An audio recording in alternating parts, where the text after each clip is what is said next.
위원장님, 재활의학의 권위자로 유명하십니다. 재활의학 장애인 진료 분야에 집중해 오신 개인적인 계기가 있으신지요? 네, 제가 의과대학을 다닐 때는 사실 어떤 의사가 돼야겠다, 어떤 전공을 해야 될지 결정을 하지를 못했어요. 그래서 인턴을 마치고 군복무를 하게 됐죠. 그 공중보건의로 근무를 하는데 그때 올림픽을 앞두고 의사들이 필요하기 때문에 그 모집하러 왔어요, 의사들을. 그래서 뭐 축구장, 야구장, 농구장, 탁구장, 그리고 또 하나가 장애인 올림픽도 같이 개최하는데 거기에도 의사가 필요하다고 그랬는데 아무도 안 하려고 그러더라고요. 그래서 제가 저 분야를 뭐 아무도 안 하는데 내가 해볼까 하다가 그쪽에 근무를 하게 됐는데 그쪽서 하는 내용이 장애인 스포츠가 우리나라에 주로 이제 본격적으로 소개되면서 의무 등급 분류라는 걸 처음으로 본격적으로 도입하게 됐는데 다 새로운 거죠. 그러니까 재미도 있고 그러다가 이제 군복무 끝나고 자연스럽게 그때 모시고 일하던 교수님들이 재활의학 교수님들이고 해서 재활의학을 전공하게 됐고요. 장애인 쪽의 진료를 하게 됐죠. 재활의학이라는 부분은 굉장히 시스템이 중요하고 그 의료 제도가 중요하더라고요. 그러다가 2011년에 국립재활원장을 공모를 하는데 대학이나 병원에서 교수들이 이런 데 가서 봉사를 해야 된다. 그래서 제가 응모를 해서 2년간 근무를 했습니다. 그래서 여러 가지 장애인 복지와 보건과 관련된 시스템을 많이 제가 2년 동안 관여하게 됐는데요. 그러면서 더 중요하다고 생각한 게 이런 장애인 쪽은 보건과 복지가 함께 가야지 장애인들을 위한 시스템이 된다 하는 그런 깨달음을 갖게 됐죠. 재활의학 분야의 전문가로 일하시면서 보람 있었던 에피소드가 있었을까요?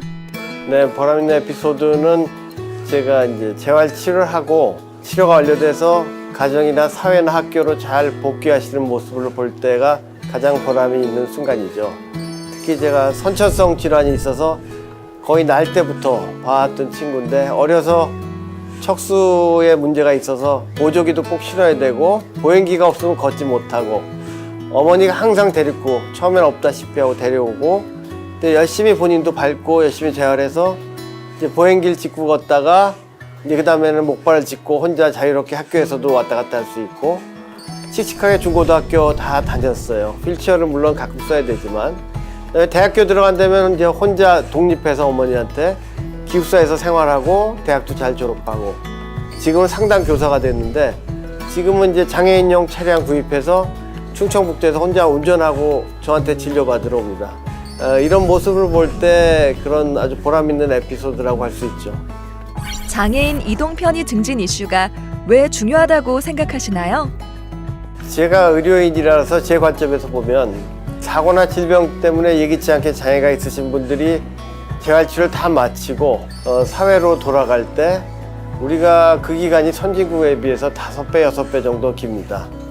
그 이유 중에 하나는 의학적 치료가 좀 뭐 문제될 수 있지만 대부분은 퇴원을 앞두고 집으로 가시거나 원래 직장이나 원래 사회나 학생은 학교로 가는데 불안한 거예요. 그 이유는 병원에는 턱도 없고 휠체어를 타고 지팡이를 짚어도 다닐 수 있지만 나가는 순간 모든 게 장벽이죠. 물리적인 장벽. 이동에 있어서 장벽이 가장 크죠. 그런 물리적인 장벽이 뭐 건물을 들어갈 때, 식당 들어갈 때, 집에 들어갈 때, 화장실 들어갈 때 다 있는 거죠. 그것이 더 커져서 심리적인 장벽으로 다가오니까 그런 부분이 해소하는데 1차적인 게 이런 이동성, 접근성을 해결해 드리는 게 가장 중요하다고 생각을 합니다. 이동 편의 문제 중 장애인 당사자가 특이에 바라는 점은 무엇인가요? 무엇보다도 중요한 거는 그 당사자 중심이겠죠. 모든 정책이 당사자의 수요에 맞게 해야 되는데 장애인분들도 다양한 유형이 있으시거든요. 지체장애도 있으시고 시각장애인도 있으시고 청각장애인, 발달장애인이 있으신데 이분들의 각각의 수요를 다 만족시켜 드려야 되는 거죠. 어느 한 부분만 하는 게 아니라 저희가 이 예산을 얼마 들였다, 저상버스를 몇 대 샀다 이런 것보다도 수요자들의 만족도를 모니터링하고 계속 지속적으로 개선하는 게 중요할 거고요.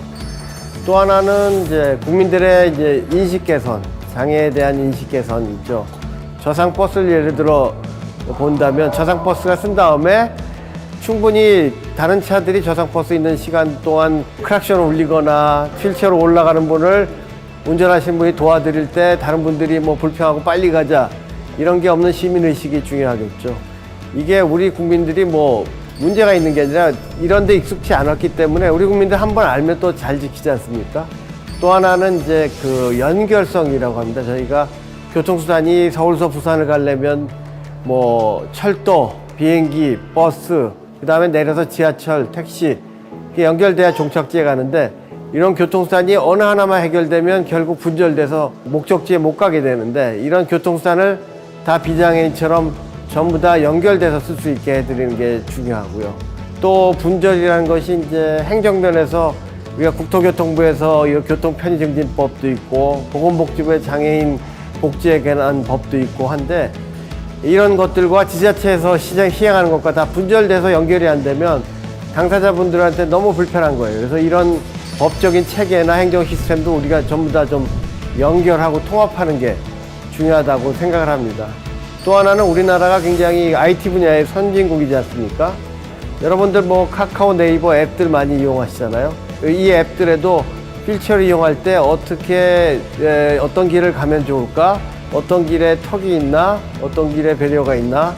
또 식당에는 어느 식당은 턱이 있어서 못 들어가는가? 이런 정보를 다 실을 수 있고 또 앞으로 4차 산업혁명 시대 때 우리가 무인주행 자동차를 한다고 치면 이 자동차 형태는 새로 만들어야 될 텐데 그럴 때 자동차가 우리나라가 어떻게 장애인, 비장애인이 같이 쓸 수 있는 유니버설 디자인의 개념을 도입한 교통수단을 마련하는 것은 우리나라가 오히려 앞서갈 수 있지 않나 이런 생각을 합니다. 네, 이런 장애인의 이동 편의 증진은 이게 최종적인 목표가 아니죠. 시작이라고 볼 수 있습니다. 모든 제한 없이 어디나 갈 수 있는 접근성 이런 것들은 결국 유엔과 WHO가 얘기한 장애인들의 사회적인 활동과 사회 참여를 보장하는 기본적인 전제 조건이 될 것입니다.